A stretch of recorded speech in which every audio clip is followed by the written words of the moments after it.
The grand mansion was a jewel box of light and laughter, a celebration of a life well lived. Music floated through the ornate rooms, glasses clinked, and Chicago's elite mingled under glittering chandeliers. At the center of it all stood Deloris Jordan, resplendent in a deep blue gown, surrounded by her children and grandchildren. It was a perfect portrait of a family dynasty, a testament to incredible success and enduring legacy. But when the heavy oak door swung open, the music seemed to falter mid-note. The lively hum of conversation sputtered and died. All eyes turned to the woman silhouetted against the dark, rain-slicked night. She was not dressed for a party. Her coat was simple, practical, darkened at the shoulders by the drizzle. In her hands, she carried not an expensive gift bag or a bottle of vintage wine, but a small, worn, wooden box, its surface smoothed by time and touch. A ripple of shocked recognition moved through the crowd. It was Juliana, Michael Jordan's ex-wife, the one who had vanished from their glittering world. Whispers cut through the silence like knives. What is she doing here? Does Michael know?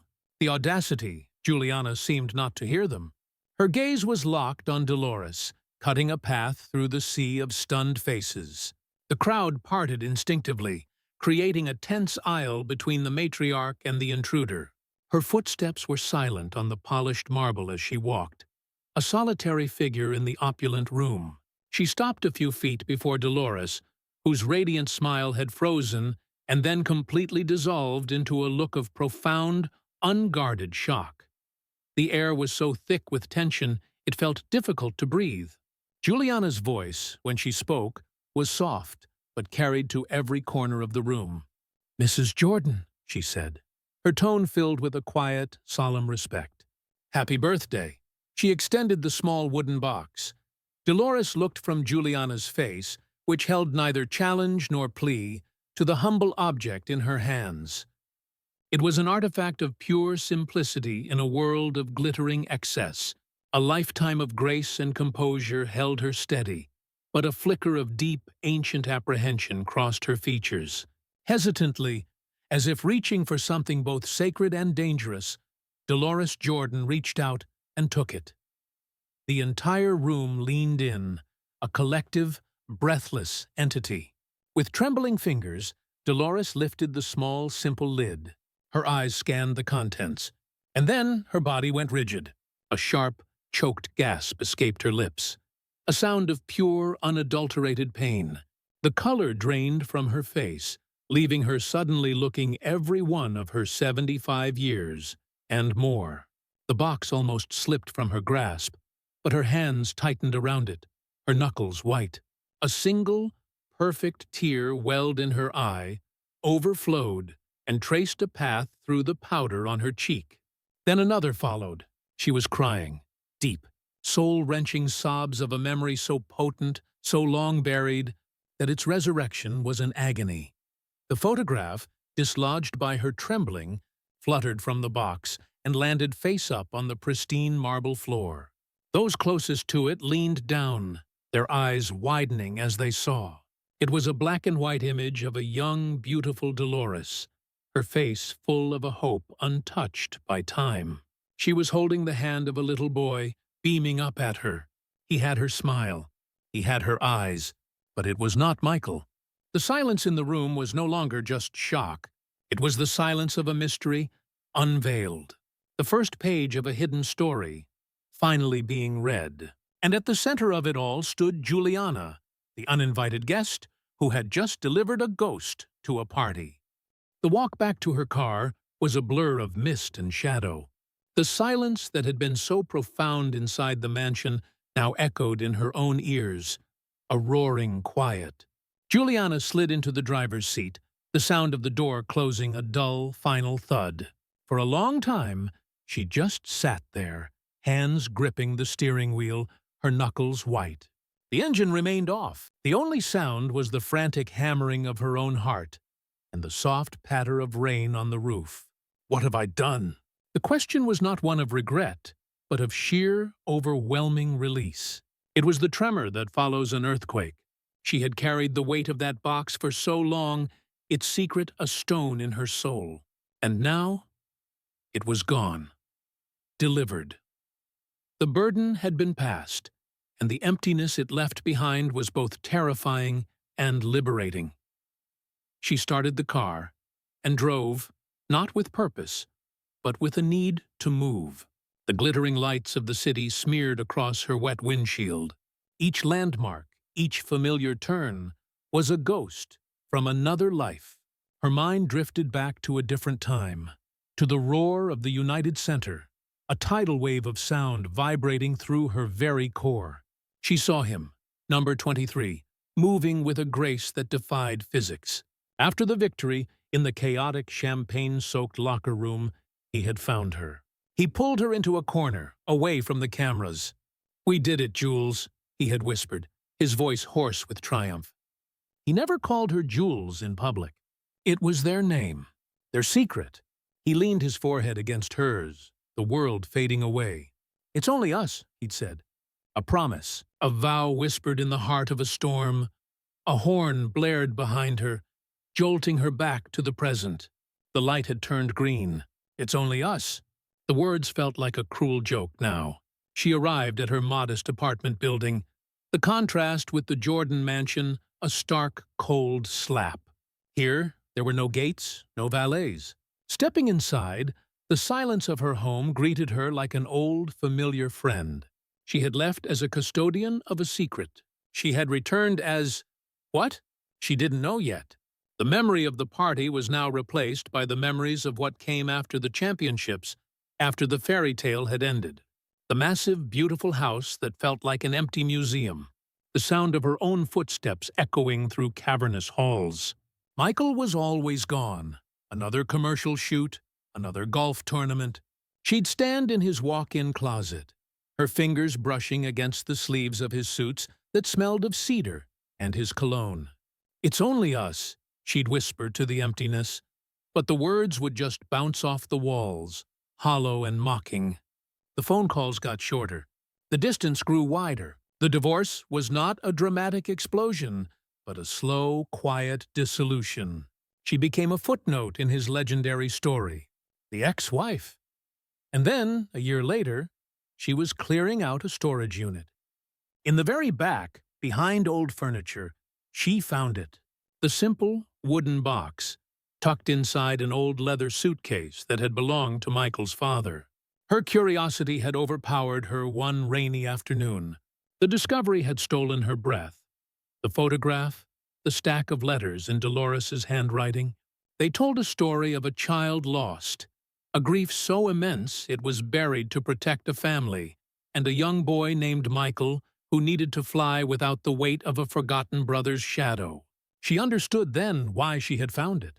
It was not meant for Michael. It was meant for a mother who had carried this silent sorrow for a lifetime. The grand party was over. The last of the stunned guests had departed, their whispers hanging in the air like ghosts. Deloris Jordan stood alone in her bedroom, the cavernous space suddenly feeling like a gilded cage. She still wore the deep blue gown, but the regal posture was gone. In her hands, she clutched the small wooden box as if it were the only real thing in the world. Her knuckles were white with the force of her grip. She moved to her dressing table and sat, placing the box before her. Her reflection in the mirror showed a woman she barely recognized. Eyes red-rimmed, tracks of ruined mascara marring her cheeks, looking every one of her 75 years and more. She looked like what she was, a mother who had lost a child. With trembling fingers, she untied the frayed blue ribbon and lifted the stack of letters. The paper was thin and fragile, the ink slightly faded. Her own handwriting, from a lifetime ago. A diary of grief written to a son who could never read it. She didn't need to read the words to remember their content. They were etched on her soul, each one a testament to a pain she had carried silently for 5 decades. A memory surfaced, vivid and painful. The small, warm house, cramped but filled with love. The sound of children's laughter. A young Deloris, her face soft and unlined, stirring a pot on the stove. 5-year-old Michael, a whirlwind of energy, chasing a ball. Her eyes drifted to the crib in the corner where 2-year-old James slept, his breathing a little too quick, a little too shallow. He had been a fragile baby, his tiny body constantly battling one ailment after another. She remembered walking over and brushing a curl from his damp forehead. "My sweet boy," she had whispered, her heart clenching with a love so fierce it was almost painful. "You're going to be strong. I know it." A fresh tear fell from her eye, splashing onto the aged paper. She had believed that. She had believed it with every fiber of her being. But then came the hospital room with its harsh, fluorescent lights and the smell of antiseptic and dread. James lay dwarfed by the machinery, too still. Her husband stood stoically by the window, his shoulders slumped. Young Michael clung to her leg, trembling. "Mama, is James going to come home and play ball with me?" She had knelt, pulling him close so he wouldn't see her tears. When the doctor entered, his expression said everything. There was nothing more we could do. The sound that left her then was not a cry, but a raw, guttural wail from a wound that would never fully heal. They had been poor. The funeral was small. The world didn't notice. And then life demanded they move forward. She saw Michael change, his play on the basketball court turning into a furious, relentless conquest. She and her husband made a silent pact. They would never speak of James again. They would let the memory soften, protecting Michael from the weight of this grief so his wings would have no anchors. They packed all the photos, the clothes, her unsent letters into this box, a time capsule of a forgotten life. She had thought the secret died with her husband, until tonight, until Juliana, the outsider, had found it and known exactly what it was and who it belonged to. The secret was out. The vow of silence was broken. And for the first time in 50 years, Deloris Jordan allowed herself to truly grieve, weeping for the son she had lost, and for the brother Michael never knew he was honoring with every impossible flight toward the hoop. The phone vibrated on the nightstand in the Parisian hotel suite, a harsh, insistent buzz cutting through the pre-dawn quiet. Michael Jordan ignored it, his gaze fixed on the cityscape. The caller was Marcus, his business manager. He never called during vacations unless it was critical. The phone buzzed again and again. With a sigh, he answered. "This better be good, Mark." "Mike." Marcus's voice was tight. "There's been an incident. At your mother's party." Michael's posture straightened instantly. "Is she okay?" "She's shaken." It was Juliana. The name landed like a physical blow. "What did she do?" "She showed up, uninvited. Gave your mother a box." Deloris broke down, completely. It was bad. A cold fury crystallized inside him. Juliana. Ambushing his mother. "Get the jet ready. I'm coming home." The 12-hour flight was a simmer of rage. By the time he landed in Chicago, the fury had hardened into a diamond-edged resolve. He went straight to his mother's mansion, finding her in the sunroom, looking small and fragile in her armchair. "Mama," he said, kneeling before her. She placed a hand on his cheek. "Michael, I heard what happened. I'll deal with it. She will never bother you again." Dolores's hand tightened. "Michael, no. You don't understand." "What is there to understand?" he said, anger seeping back. She crossed a line. "It's not what you think," she insisted. "The box, it wasn't from her. It was from your father." The world tilted. "What?" "It was his, something he kept. Juliana just found it. She brought it back to me." He stood, pacing, his mind reeling. His father, Juliana, a secret box. What was in it? Deloris took a shuddering breath. "It was about your brother, Michael." Time stopped. "My brother? You mean Larry?" She shook her head, a fresh tear escaping. "No, baby, not Larry." And there, in the quiet sunroom, his mother began to speak. She told him about James, a little brother he had loved and then, somehow, completely forgotten. The memories didn't flood back, but a feeling did, a profound, aching emptiness. He saw his childhood through a new lens, his father's stoicism, his mother's protection. They weren't just building him up. They were building a monument to keep a ghost at bay. "Where is it?" he asked, his voice hoarse. She gestured to the box. He opened it. The photograph of his mother and James. The letters. The sheer, raw pain of it was overwhelming. The anger toward Juliana was gone, replaced by a bewildering gratitude. She had not brought a weapon, but a key. He had come home ready for a war. Instead, he had walked into a wake for a brother he never knew he'd lost. The silence in the sunroom was heavy, filled with the echoes of a story 50 years in the telling. Michael sat with his mother for a long time, the small wooden box resting between them like a bridge to another lifetime. The initial shock had settled, leaving behind a raw, hollowed-out feeling. He felt like he was meeting a stranger, the ghost of his own childhood. "Tell me about him," Michael asked, his voice softer than it had been in years. The commanding tone he used in boardrooms was gone, replaced by the tentative voice of a boy seeking understanding. Deloris's eyes grew distant, a wistful smile touching her lips. "He was a quiet soul, not like you. You were a tornado from the moment you could walk. But James, he would sit for hours, just watching the world. He loved the sound of rain on the roof." She spoke of his frequent illnesses, the hospital visits, the constant, gnawing fear. She described the crushing silence in the house after he was gone, and how Michael himself had changed. "You started playing ball like you were fighting demons. We saw that fire, and we were afraid that if we talked about James, it would break you. We thought we were protecting you." The revelation landed with the force of a physical blow. His entire identity, the relentless drive, the infamous competitive fury, had been built upon a foundation of unacknowledged loss. His parents had watched this transformation and nurtured the champion, hoping he would outrun the ghost. He had spent a lifetime building a monument without knowing what he was memorializing.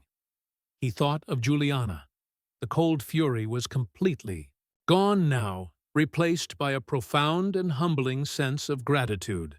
She had wandered into the ruins of their shared past and found the one artifact that could make them whole.